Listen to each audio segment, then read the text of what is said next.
taking AP Chemistry.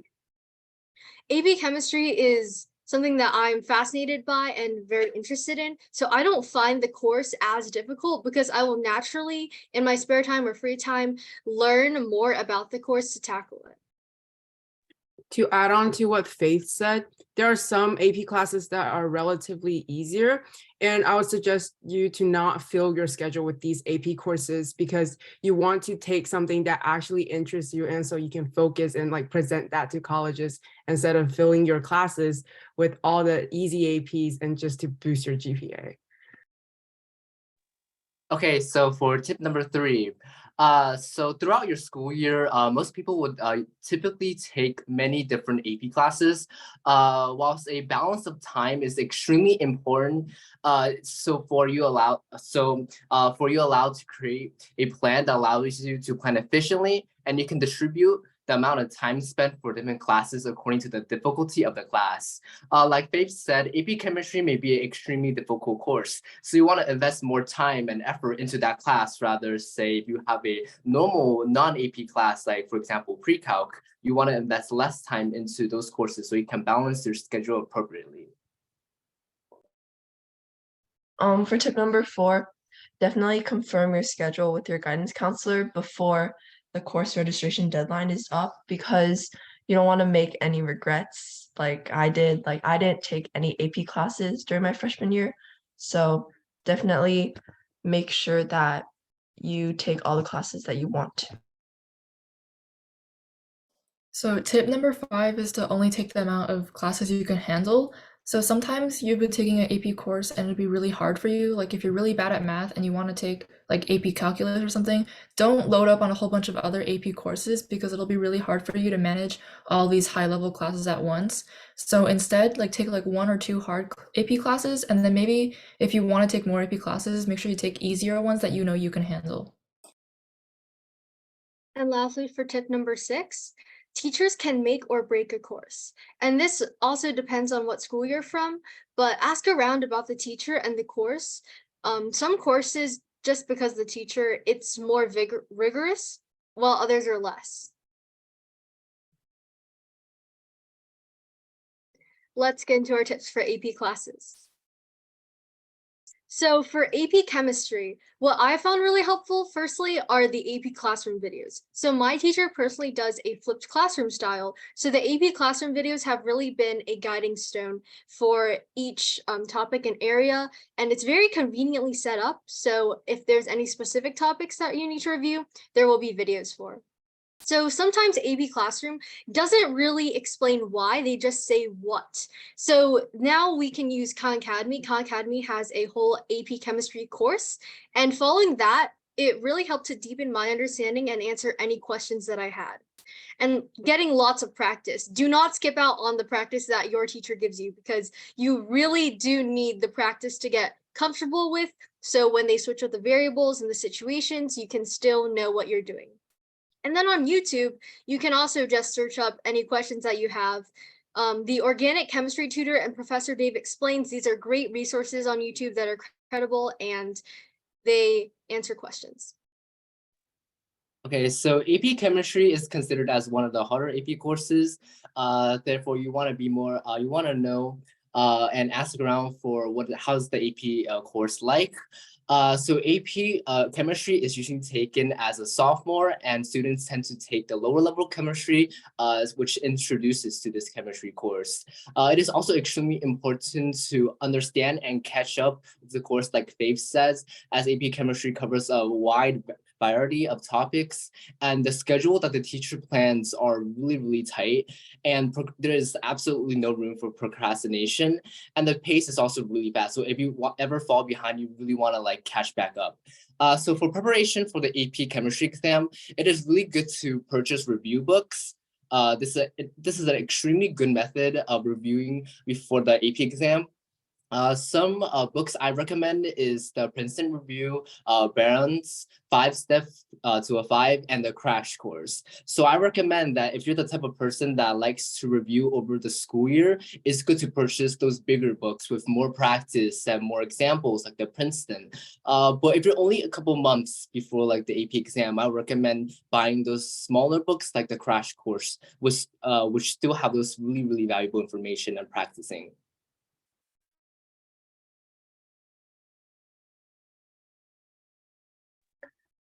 So the AP Chinese exam consists of a reading section, a writing section where you'll be given pictures and you'll have to write a story about it. And you also have a speaking section, which is about Chinese culture. So how to prepare for the exam, if you didn't take the class during the school year like I did, it's good if you watch those AP College Board videos on YouTube because they give you like a lot of tips and they give you some like phrases that you could use during your speaking portion. And then definitely do practice like FRQ prompts. Like I definitely did a lot of practice writing examples, like where they'll show you pictures and you'll have to write a story about it. So I did a lot of those and those helped me.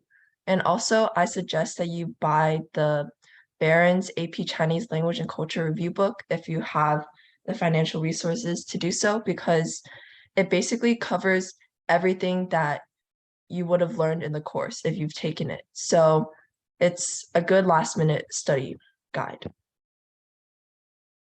To add on to what Maggie said, I would say during the exam, you should utilize your time because the exam is in parts and you will not be allowed to enter the next portion until a certain amount of time has passed. And you're also provided with scratch paper. And the AP Chinese exam gives you more than enough time for the multiple choice question. And so after that, you will have about like 30 minutes left. And so don't waste these time on just like staring at the blank. Like write down things that you might use during your cultural prompt, so you will be prepared instead of panicking when like something pops up and you don't know what to say. Next up is AP Computer Science A. I would like to note that this is different from AP Computer Science P, which is principles.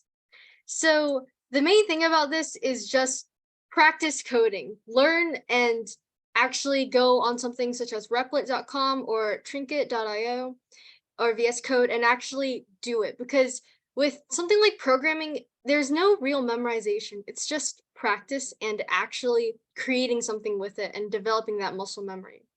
Adding on to that, practice FRQs. The FRQs for ComSci A, they are handwritten, so you'll want to practice writing code using hand. And then there will be progress checks in AP Classroom on College Board, and those really help with the MCQ section. There are very difficult like aspects to the MCQs, such as loops and sorting, and you'll really want practice with those before the exam because the time crunch is real. Yeah, if you try, there's not actually that much time. And so with a lot of practice during the classes and stuff, you'll like eventually develop this instinct about the problems and you'll know what they are trying to quiz you on. And so then after you develop this instinct, you'll be able to do the test quicker. And so you'll have like more time for the more difficult questions. Because like Faith said, the tracing and the loops, like they usually take more time until you develop that instinct. And you don't have like 3 minutes to do each problems.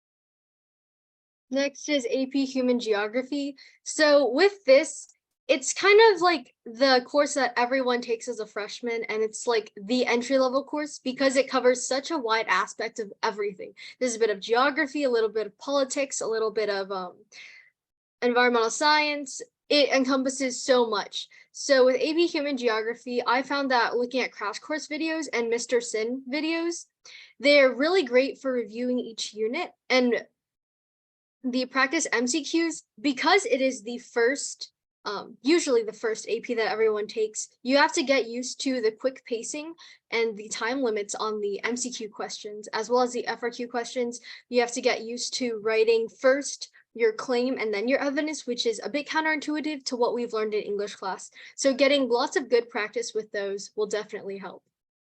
And I also wanted to say, Cetera, it's an online game or like an app that you can download and it quizzes you on geography. And basically it's super helpful because part of what you have to remember for AP Human is like all the countries. So by playing this game, it can make it much easier to remember the countries. Also, So MCQ stands for multiple choice questions and FRQ stands for free response questions. I don't know if we clarified that. So to elaborate further from Faith, so typically students in freshman year, they take AP Human Geography as their first AP course. And this is really difficult as the students get their first taste to the college level material course. So I would like to add on a resource, a tip that for me I found really helpful is to create study groups with your friends and teachers, and this will allow your learning experience to be a lot more fun and a lot more easy. And to add on to Mr. Sin's video, I found that was an extremely good source, especially right before the AP exam, as he streams content and does these Kahoot games. And I found that really helpful for my AP Human experience. So I have just something to add on to what Faith said. So she said something about quick pacing. So something that's really like bad, not really bad about AP Human, but like is that the key issues. So if you need to follow what the teacher posts on like the roadmaps on like when should you complete your like key issues in reading. If you don't like keep up with that, you will get behind, especially like they can stack up and it's not really good to do that.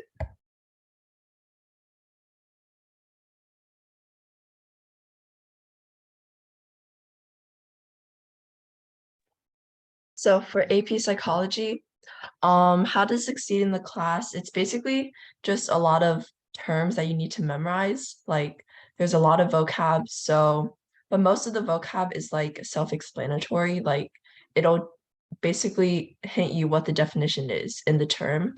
And definitely read the textbook if your school provides it, because there are some questions in the multiple choice section that are super detailed. So if you don't read the textbook, you'll probably not know it. And definitely do practice tests through AP College Board. Like there's AP College Board offers all the FRQs from past exams, and definitely do practice multiple choice exams because College Board reuses some multiple choice questions to make sure that the test is reliable and standardized. So if you already like did a multiple choice question during your like free time, then and you see that same question on the exam, then you'll probably know the answer. So Like Maggie said, AP Psychology primarily relies on memorization. And during the exam, you'll need to synthesize knowledge between like various like units to answer the free response questions. And so it would be really helpful if you apply these concepts that you've learned in class into your everyday life and like explain it to your friends and stuff, for example. And this will help you with the memorization and facilitate the formation between like the connections of the different ideas, which is basically what you have to do during the FRQs. Okay, so for AP Statistics, AP Statistics is a college level statistics course that introduces students to concepts such as drawing, collecting, analyzing data. So the course topics usually include exploring data, modulating distributions, collecting data, designing a study, probability, and testing claims. So AP Stats is considered as one of the easier courses, and it's also really, really beneficial to ask the people around you that have already taken this AP Statistics course about like such things like, is the content easy? Is the teacher great? As the teachers make like a world of difference. So to excel in AP Stats, it's really, really good to look back in previously released content.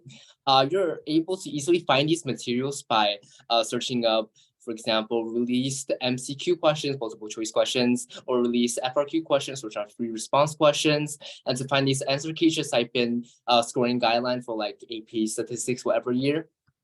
So like many other AP exams, it's really, really good idea to buy the review books, such as the Princeton's review, as they will give a lot of practice and valuable information, exam tips, and these things will ensure you that you'll be able to do well on the exam. So although the AP exam for stats is considered quite difficult, but the course materials for the AP stats are generally more easy, as you're tested on units that you are doing a lot. Hence, you use similar formulas, and you're given similar problems. And AP stats is a math course, which means the more you practice, the more you're able to be good at the subject.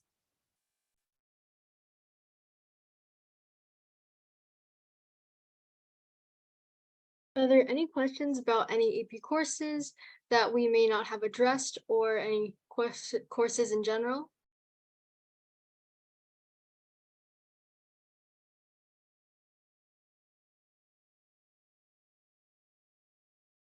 Okay, so for AP Latin, this course, you really you've got to read a lot of Latin and get used to, instead of like writing out all of the words and then trying to piece them together, you have to know so much vocab that when you immediately see it, you immediately know, and then you have to get very familiar with the endings. So when you see a verb ending, you can parse it on spot, as well as when you see different cases, you already know how to rearrange them. I haven't taken AP Latin yet, but from what I know, it's very different from what we're told about how we're supposed to learn Latin. Because unlike every other language that we learn at school, we're told that it's a dead language, so we don't have to know how to speak it. We don't have to know how to think in it. We just kind of vocab and try to piece everything together. But for AP Latin, you really have to get in the Latin mindset and kind of start thinking in Latin more.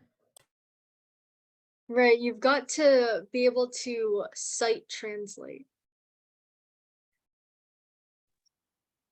For the how many courses does an AP does a high school generally offer? This really depends on the school. I think for Princess Anne, we offer like 10 AP courses, or PA is 28. But even if your school doesn't offer the course that you like, you can always take them online, like on Virtual Virginia. So if you really want to take that course and they don't offer it, you can send an email to your guidance counselor and they will schedule it for you. Right, and as some of the easier AP courses, I would like to first note that when you search up AP course like passing rate, you'll see that AP Chinese is one of the highest passing rates, but that's because a lot of people that take it already know the language and are ethnic Chinese. So the easier AP courses, I've heard AP Psychology is pretty easy, AP Human Geography, AP Environmental Science. If you already are in that field of environmentalism, then that's a pretty easy course. AP Government, I don't find that difficult, but that's because, well, if you already have knowledge in, there was the We the People back in middle school with the activity of debating using the Constitution, then that would be a pretty easy course. AP Comp Sci P, you don't really code using code, you code using block code. So it's one of the easier courses to take. For also, like Faith said, just because it has a high, easy course and easy exam is two different ideas. So a lot, AP macro / microeconomics, the course is really easy, but the exam is relatively hard. And so don't look at the exam thing exam passing rate to determine how hard the course is.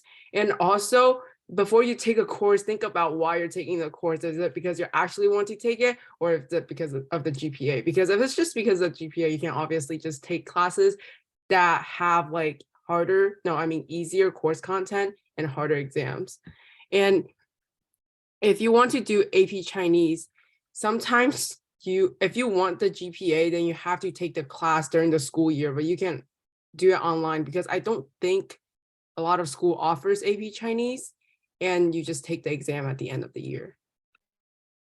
So for most beneficial AP classes, this obviously depends on which major that you want to go in, but if you want to go into the scientific field, such as like engineer, like biochemical engineer, then you'll definitely want to take an AP Bio, AP Chem, or if your school, such as like an IB school, offers IB higher level chemistry and higher level biology, you'll want to take those courses. And for engineers, you'll want to take either like a higher level math, such as higher level AA math in the IB program, or AP calculus, AB and BC.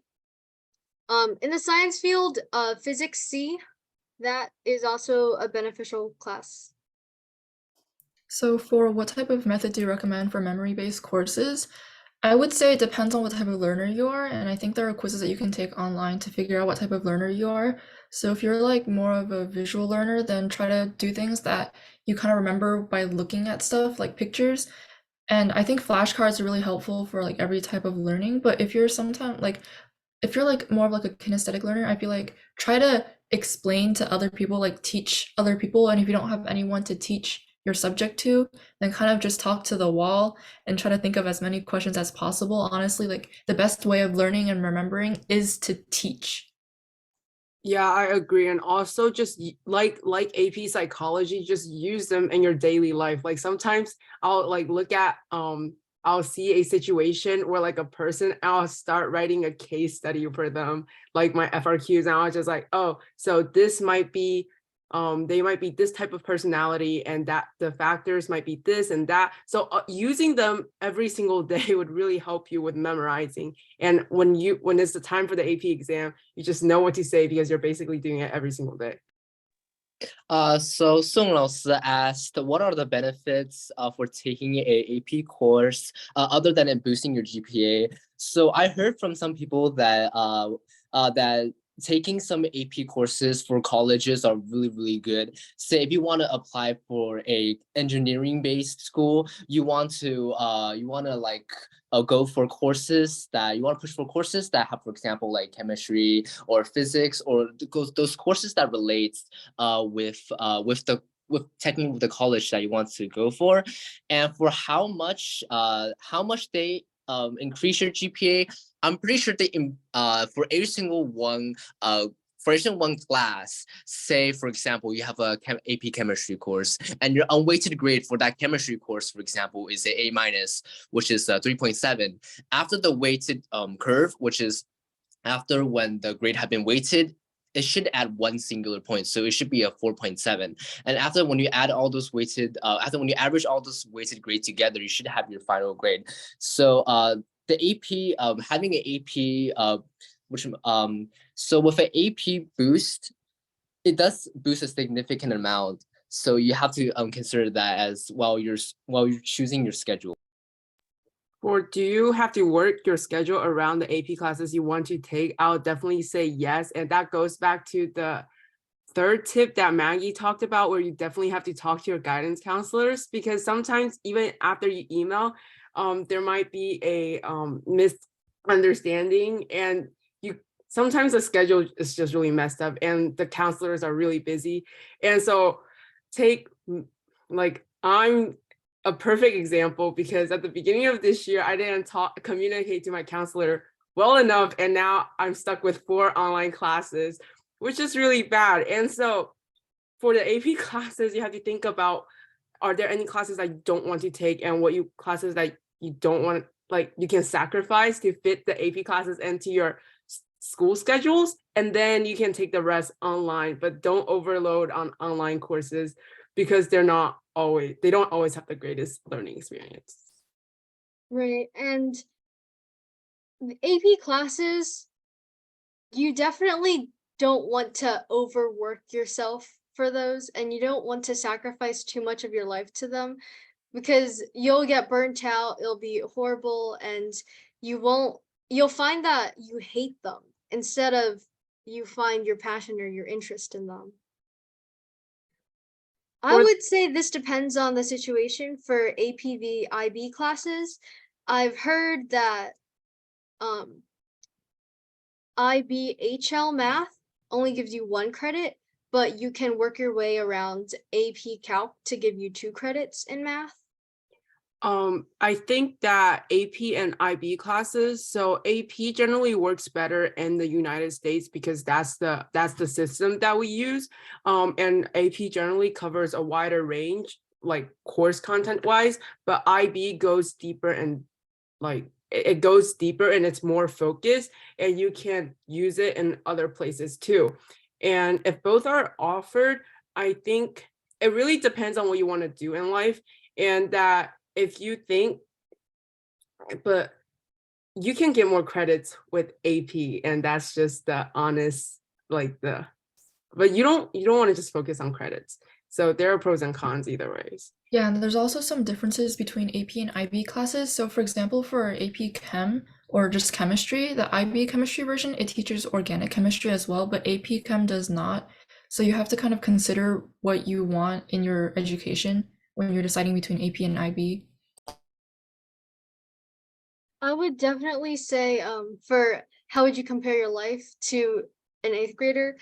It's so 9th grade, because I only took 1 AP, it was definitely not that much work, and I would only say it was a tad bit harder than 8th grade, but going from 9th to 10th and taking much more APs, I definitely had to improve on time management skills and find a system that worked for me. Yeah, I want to say like the whole of your freshman year, you should be definitely improving your time management, especially if you're an IB, because I think it's a bit more work than you would get if you went to like 8th grade at ODS. So I didn't go to Plaza or ODS, and I think that freshman year course load wise is really easy if you just like take one or like no APs at all. You just have to, if you go to a special program, you just have to get used to like what teachers like like academic wise, like you should write your essays this way instead of that way. And I think high school can be as hard as you want it to be. And so if you're taking 5 AP courses and you're like loading up yourself, like it's definitely going to be a lot of work compared to like 8th grade year. But also high school, you have a lot of freedom to decide on what you want to focus on. You can be like you can focus on extracurriculars or academics or like whatever that you want. And so it gives you a lot of freedom to decide what you want to focus on how much work you want to put into that.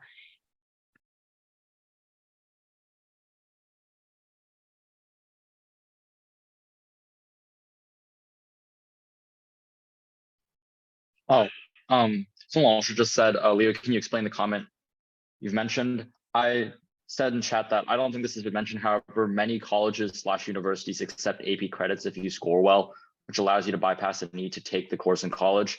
This varies by institution, however. So by definition, AP courses are supposed to be courses that are college level courses. And as a result, there are a lot of colleges and universities around the US that if you score well on an AP, that they'll accept the AP credits and that you don't have to take that class anymore in college, which means that it frees up the classes you have to take in order to graduate. And so you can take more electives or more things that you're interested in. But also that's been mentioned is that some schools only accept a 4 or 5, while a 3 is a passing grade. And that also there are a lot of schools that just don't accept many AP credits at all.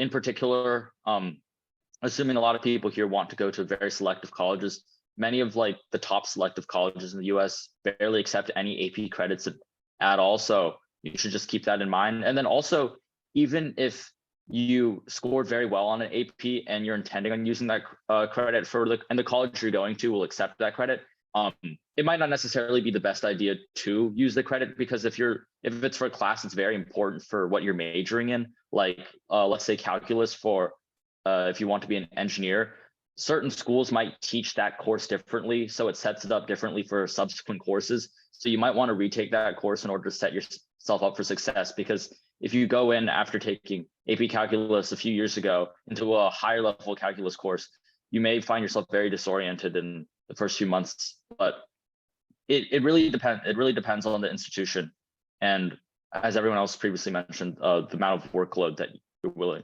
to work for.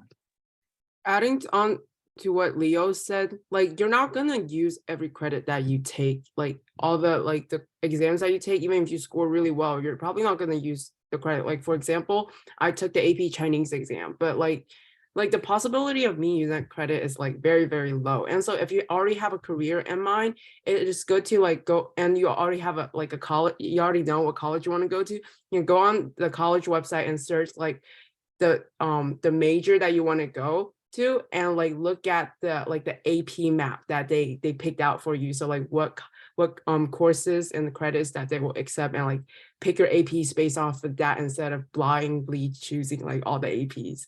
And yeah.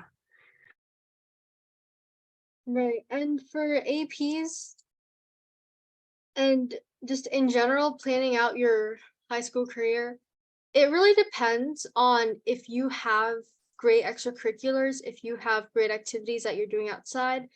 This is like if you're amazing in sports, then you may not want to sacrifice your sports for your academics, and your sports could land you in a great college.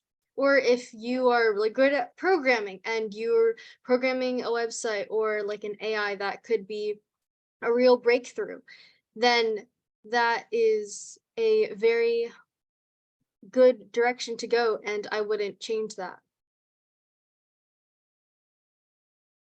There is no AP Computer Science B. It's just AP Computer Science A and Principles. Principles is kind of middle school level coding, and it's a great introductory class. It is one of the easier classes that I've heard of. Computer Science A uses Java to code. I just want to elaborate that, and I'm pretty sure this one was not talked about, but AP courses, the AP exam is optional, which means you can take it or not. And I want to further elaborate on the credit system that you get from taking the exam. So each credit you get is almost like a pass for college. Say if you go to like, if you take AP chemistry, and let's say you go to MIT or something, if you, for example, you get a 5 and MIT accepts that 5, you do not have to spend, like, for example, hundreds or maybe even thousands of dollars retaking and relearning that course that you have already passed for. This is extremely important if you, for example, want to be like a higher degree, a doctorate, or you want to be a bachelor. Then it's easier to reach that level when you're able to skip some courses that you have already previously taken and get the credit for.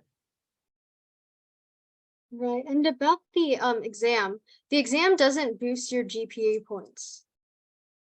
The grade in the class does. How many classmates take AP classes? Is the class size big? Like, I think it depends on the high school and like the program you are in. Like for the IB program, I think everyone takes at least 1 APs, and like it depends on the class, it depends on the type of AP. So like AP psychology, I'm pretty sure like the classes are pretty big inside AP psychology because that's like a popular class, but like some of the other APs aren't like as popular, like AP art, for example. Yeah, like it really depends on the class, because if you're taking a really obscure class or something that normally a lot of people don't take, like for example, I think in Virginia Beach, not a lot of people take Latin. So if you're going to take AP Latin, don't expect that many people to be in your class. It's probably going to be less than 10. Right, my AP Latin class size is 8. And it also depends on if your school offers IB Chem or AP Chem. So for PA, for example, we do not take introductory level chemistry until sophomore year. So in AP chemistry, there are mostly zone kids, and there are not that many people taking AP Chem. So I just want to contrast this point to Ocean Lakes. So in Ocean Lakes, everyone, if you're in the Math and Science Academy, is required to take what's known as magnet chemistry in your freshman year. And like the majority of the people that takes the magnet chemistry will transfer to AP chemistry. As this year, I'm pretty sure my teacher has 3 full classes of AP chemistry, meaning it's like 30 student class, and another 30 student class for AP chemistry.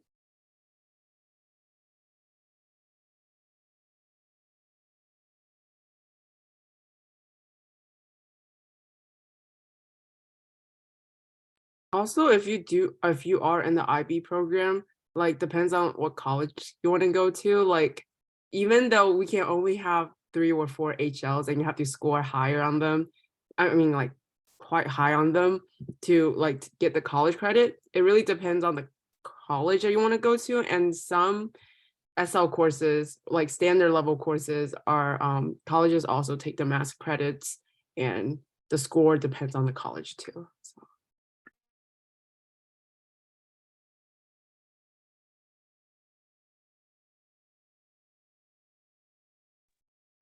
Are there classes you think you can wait until 11th or 12th grade year? I think that really depends on what you want to do, but generally people want to have like an easy senior year, and so they save the easier classes and to their senior year so they can focus on college apps. So classes like microeconomics, some people take AP probabilities and statistics, just like the classes that you won't really need during your high school time, you can wait till your senior year. Right, and in AP Environmental Science, a lot of seniors take that class. And for your 12th grade year, you have the option to have excuse blocks. But if you want to get into a great college, I would recommend against taking excuse blocks, because colleges want to see the academic rigor that you have, even in your senior year. So it is important to still take rigorous classes in senior year. This also depends on what you want to do again, though, because like everything in high school depends on what you want to do. So for example, there's an athlete, like if you're using excuse block to like boost your extracurriculars, I think that's fine if you really know what you want to do, because like there are kids that are out of school that takes excuse blocks so they can do more practice so they can boost their extracurriculars. So know what you want to do. There, for other clubs or competitions tailored towards AP classes, there are specific bowls, like there's Scholastic Bowl if you're great at trivia, there are math Olympiads, and there's a chemistry Olympiad that I'm aware of. There's also a biology Olympiad.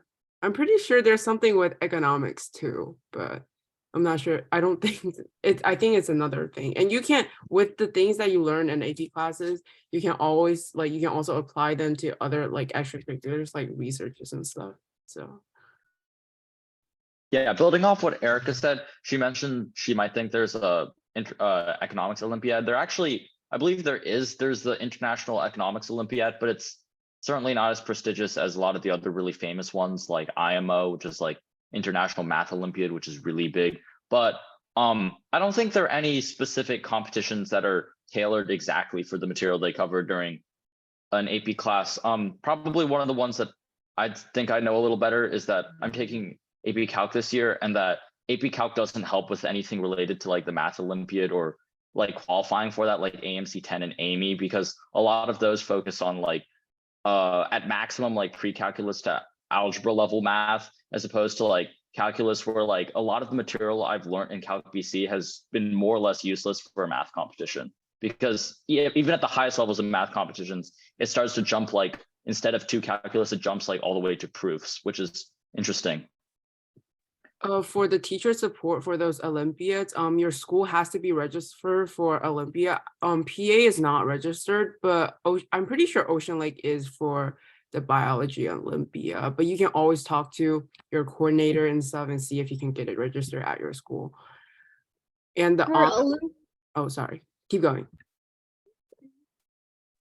Oh, and for the honor society for specific subjects, like I think at least for PA, we have like honor societies for every subject, and I don't think any of them are like overreaching. I think she means National Honor Society in general, oh, like NHS, yeah.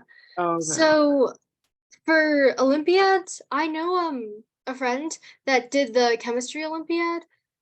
He goes to PA. I'm not really sure how he did it, but his dad is a professor at, I think, like Texas University for chemistry. So that may be it. For honor societies, we have Science Honor Society, which the planning is really free. I'm the vice president of that, and it's more of whatever you want to do. So I would really suggest getting into leadership positions for the honor societies that you're passionate about. I know there's a social studies honor society, a English honor society, and you can really take control and do whatever you want in those.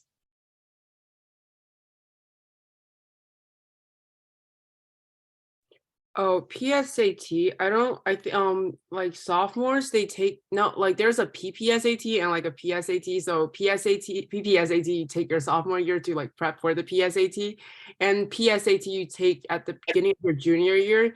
So, and that one's for what's it called? Like it counts for scholarship. So you want to be prepared for that during the summer. So prepare yourself for the PSAT during the summer so you can get a decent score on the PSAT.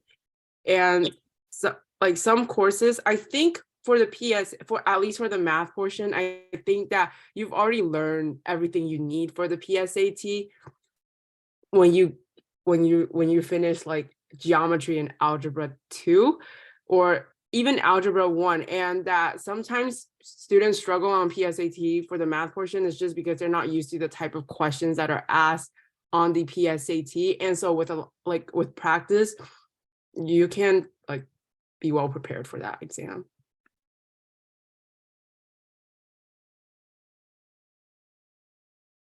Also, since that Erico just mentioned PSATs, I'm not sure if everyone knows yet, but I believe College Board next year is going to be changing the PSAT from its current paper format, or if not next year, very soon within the coming few years, they're going to be changing from the paper format to a format that's all digital. And that the math, I've taken a practice test of the all digital version, and the math section is fairly similar in the sense that like you have individual questions that stand alone, but the English section is radically different in the sense that you no longer have like side by side of a large excerpt of text and then you read it, and then after that you have to answer questions, as opposed it's like each individual question can sometimes stand by itself, where you have like a small excerpt of text and then it's asking you a question about that. So it's changing, and that's something else to keep in mind. I mean, it would certainly be helpful if you did any practice regardless, but if you want to be most efficient about your practice, I think you should try and find practice that's going to be tailored to the new form of PSAT that College Board is going to be adopting very soon.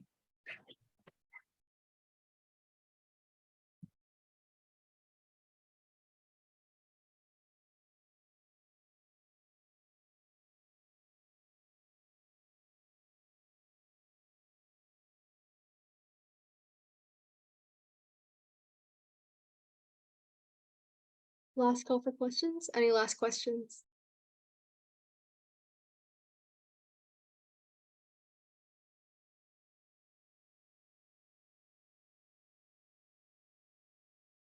All right, I think that wraps it up for today. Thank you all so much for joining us and attending this session. I hope we answered your questions. If there are any other questions that you think of later, you can text them to AP Chinese class is I think it's fairly okay. It really depends. So if you are learning Chinese like as like actually in a language, then I think from that lens, AP Chinese is pretty hard. But if you have some foundations for AP Chinese, I think the class is actually pretty simple. And the only thing you have to prepare for is the cultural prompt, where they will like present you with this random prompt. Like, if you go to China and have to bring a souvenir to your friend, what would you bring? Like something like that. And they give you like 3 to 5 minutes to prepare, and you have to talk for 3 minutes, I would say. And that, again, for that part, you just memorize a lot of things that you can use right on the spot, and like utilize the time during the exam, like write things out. Because during the exam, well, after the multiple choice question, I was scribbling on my scratch paper, and when the culture prompt popped up, I was like basically reading things off of my scratch paper. And yeah.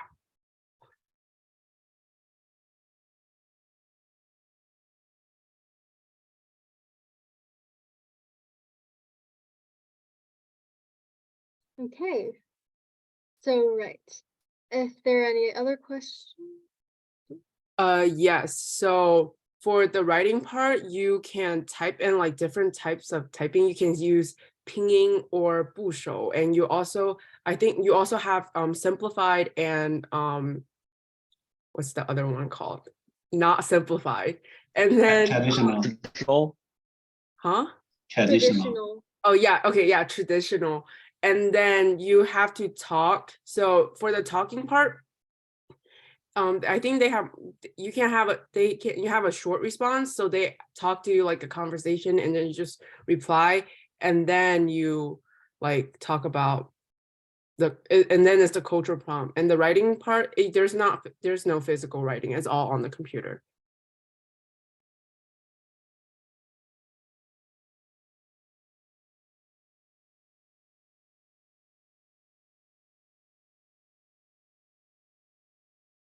No writing at all if you're talking about like physically writing on paper.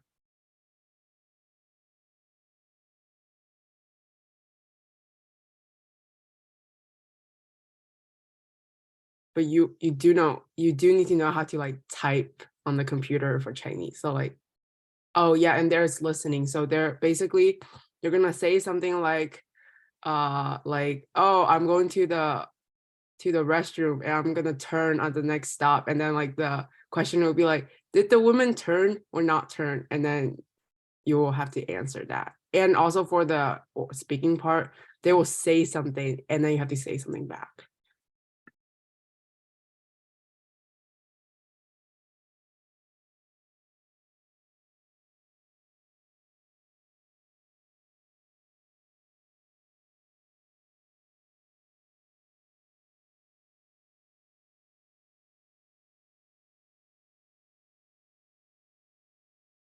Okay. Thank you all for all the great questions. Today was a really insightful and great day. Yeah. So if you have any other questions that pop up that you need answered, you can send them to Mr. Song Pengfei, and he will relate those answers back to you from us. So thank you all so much for joining us tonight, and have a great evening.